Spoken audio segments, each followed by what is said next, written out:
آج سے ٹھیک 109 سال قبل 15 اپریل 1912 کی ایک رات کو ایسا خوفناک حادثہ پیش آیا جس نے برطانیہ اور امریکہ کی اشرافیہ کو ہلا کر رکھ دیا تھا۔ سمندر کا بادشاہ کہلائے جانے والے دو ہیکل جہاز ٹائٹینک کی تباہی ایک عرصے تک میڈیا کی زینت بنی رہی، جبکہ تباہی کی وجوہات کے حوالے سے تحقیق کا سلسلہ 100 سال سے زائد عرصہ گزرنے کے باوجود کبھی نہیں رکا۔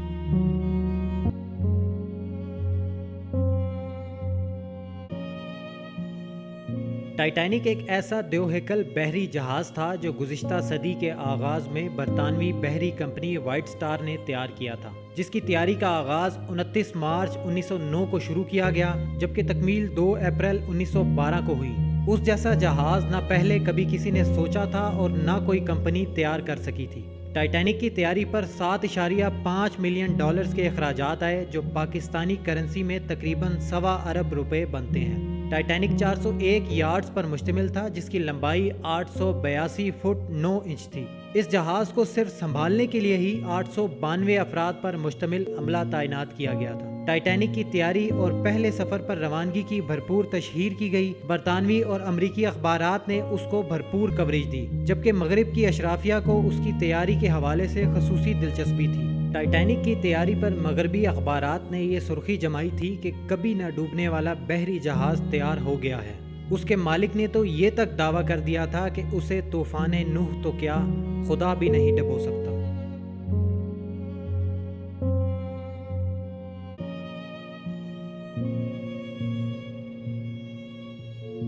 4 سال کے طویل عرصے میں تیار ہونے کے بعد ٹائٹینک نے 10 اپریل کو تام جھام سے برطانوی بندرگاہ ساؤتھ ہیمپٹن سے اپنے سفر کا آغاز کیا، جبکہ اس کی منزل امریکی شہر نیو یارک تھا۔ ٹائٹینک نے لنگر اٹھایا تو ساؤتھ ہیمپٹن کی بندرگاہ پر لنگر انداز جہازوں نے سلامی کے بغل بجائے اور نعروں اور شادیانوں کے فلک شگاف شور میں یہ بدقسمت جہاز اپنے سفر پر روانہ ہوا۔ اس کے مسافروں میں بہت سے مشاہیر، مغربی اشرافیہ کے ممبران اور کئی علمی شخصیات شامل تھیں، جبکہ اس زمانے کا دنیا کا امیر ترین آدمی امریکی ارب پتی جان آسٹر بھی اس کے مسافروں کی لسٹ میں شامل تھا۔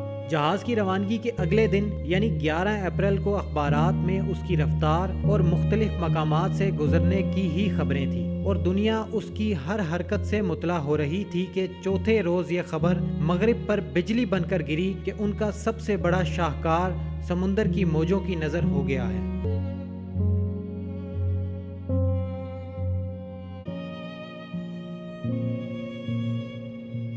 ٹائٹینک کی تباہی اور اس کی وجوہات کے حوالے سے ہمیشہ سے ہی مختلف تھیوریز سامنے آتی رہی ہیں۔ طویل عرصے تک مغرب میں جو وجہ بیان کی گئی وہ جہاز کا برفانی تودوں سے ٹکراؤ تھا۔ اپنے سفر کے آغاز کے چوتھے اور 5ویں روز کی درمیانی شب جب یہ جہاز کینیڈا کے قریب بحر اوقیانوس میں اپنی حدوں کو چھوتی رفتار سے آگے بڑھ رہا تھا، تب ایک جھٹکا لگا اور مغرب کے غرور کی تباہی شروع ہوئی۔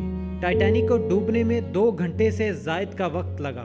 اس حادثے میں ہلاک ہونے والے افراد کی تعداد 1512 تھی، جبکہ لائف بوٹس کے ذریعے ٹائٹینک کے صرف 724 مسافر زندہ بچ پائے۔ چونکہ اس کے متعلق یہی مشہور تھا کہ یہ جہاز کبھی نہیں ڈوبے گا، اسی لیے اس پر لائف بوٹس کی تعداد بھی انتہائی کم رکھی گئی تھی۔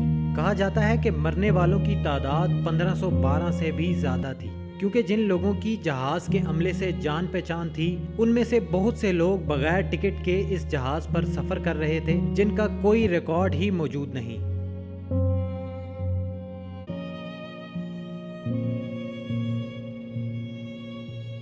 برطانوی مسافر جہاز کارپاتھیا، جس کا پورا نام رائل میل شپ کارپاتھیا تھا، اسے ٹائٹینک کے مسافروں کو بچانے کی وجہ سے ہی شہرت ملی۔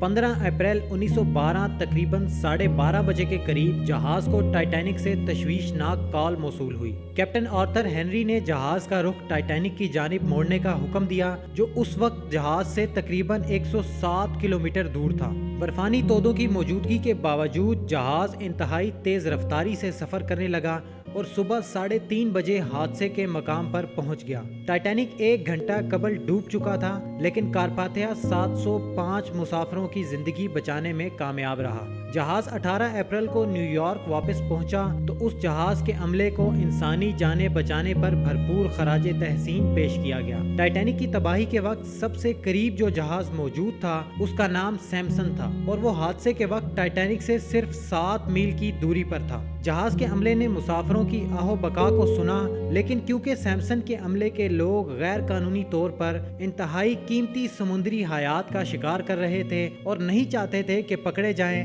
لہٰذا ٹائٹینک کی صورتحال کا اندازہ ہوتے ہی بجائے مدد کرنے کے وہ جہاز کو ٹائٹینک کی مخالف سمت میں بہت دور لے گئے۔ دوسرا جہاز جو قریب ترین موجود تھا اس کا نام کیلیفورنین تھا، جو حادثے کے وقت ٹائٹینک سے 14 میل دوری پر تھا۔ اس جہاز کے کیپٹن نے بھی ٹائٹینک کی طرف سے مدد کی پکار کو سنا اور باہر نکل کر سفید شعلے اپنی آنکھوں سے دیکھے، کیونکہ وہ اس وقت برف کی چٹانوں میں گھرا ہوا تھا اور اسے ان چٹانوں کے گرد چکر کاٹ کر ٹائٹینک تک پہنچنے میں خاصی مشکل صورتحال سے دوچار ہونا پڑتا، لہٰذا کیپٹن نے روشنی ہونے کا انتظار کرنا ہی مناسب سمجھا۔ صبح جب وہ ٹائٹینک کی لوکیشن پر پہنچا تو ٹائٹینک کو سمندر کی تہ میں پہنچے 4 گھنٹے سے بھی زائد گزر چکے تھے، اور ٹائٹینک کے کیپٹن ایڈورڈ سمتھ سمیت 1569 افراد موت کے گھاٹ اتر چکے تھے۔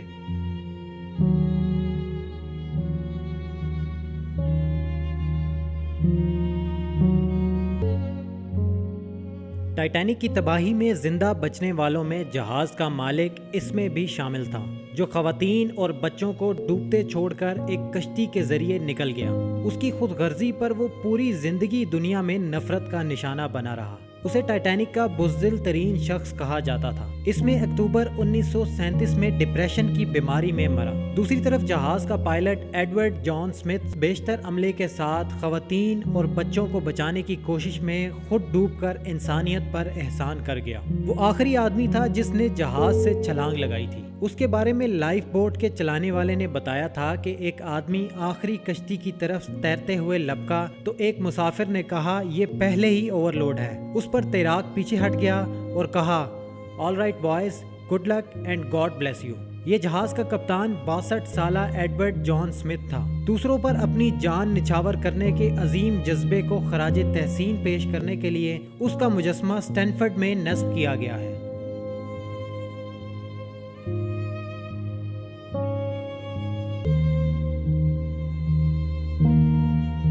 109 سال گزرنے کے باوجود ٹائٹینک کا ملبہ بحر اوقیانوس کی تہ میں موجود ہے۔ ٹائٹینک جہاز کے ملبے تک رسائی کے لیے تقریباً 4 کلومیٹر سمندر کے نیچے جانا ضروری ہوتا ہے، جو ناممکن ہے، کیونکہ سمندر میں آپ جتنی گہرائی میں جاتے ہیں اتنا ہی پانی کا پریشر زیادہ ہوتا ہے۔ آج تک کوئی غوطہ خور ٹائٹینک تک نہیں پہنچ پایا۔ ٹائٹینک کا ملبہ ایک غوطہ خور گاڑی کے ذریعے جہاز کے ڈوبنے کے تقریباً 70 سال بعد سامنے لایا گیا تھا۔